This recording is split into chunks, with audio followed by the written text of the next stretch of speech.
press the bell icon on YouTube and don't miss another update.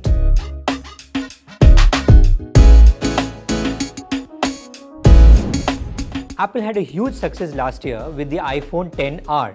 In fact, that phone sold more than the XS Max and the XS combined. This year, it wants to recreate that success with the successor of the XR, and that is the iPhone 11. The iPhone 11 looks a lot like the XR but has two cameras at the back and a slightly more glossy design than before. It is powered by the A13 Bionic processor, which means that it can do a lot of computational photography with the camera and is also going to power a lot of AI, ML and AR apps on this phone. In fact, this will be the first time that Apple is able to push its arcade gaming onto phones, and those games are going to play really well because the processor is capable of doing that. The phone has an LCD screen, but that shouldn't be a problem because it looks stunning anyway. So what about the camera? There are two cameras, as I said, both are 12 megapixel. One is ultra wide and the other is wide. The ultra wide is the new camera and is almost the same, or actually it is the same as the one on the 11 Pro Max.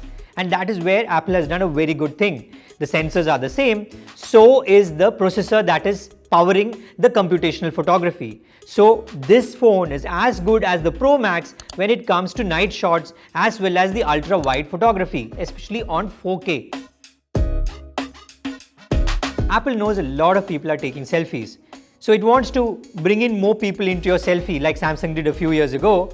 So there is a wide selfie and it can tell you that there is Urvashi and Sandeepan also in the frame. Say hi to them. The battery on the iPhone 11 is a little bit better than the XR, and it's a little bit better despite the more powerful processor that is coming in. So it's a bit of an achievement. It's not a huge win for Apple. The iPhone 11 is still a good buy despite the budget. Apple has not pulled punches on this phone or cut corners.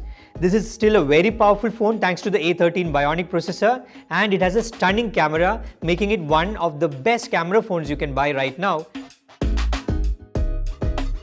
So who should buy the iPhone 11? The iPhone 11 is for people who want an iPhone but are on a budget. So if you're on an earlier version of, let's say, the iPhone 6 or the iPhone 7, then this is a good upgrade, especially if you don't want to spend a lot of money.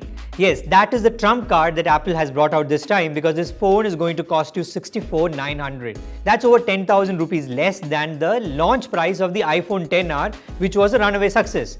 So I have a sneaky feeling that this phone is going to do very well in India. It's also going to push the sales of the XR, which has now become even more cheaper and has gone under the 50,000 price point.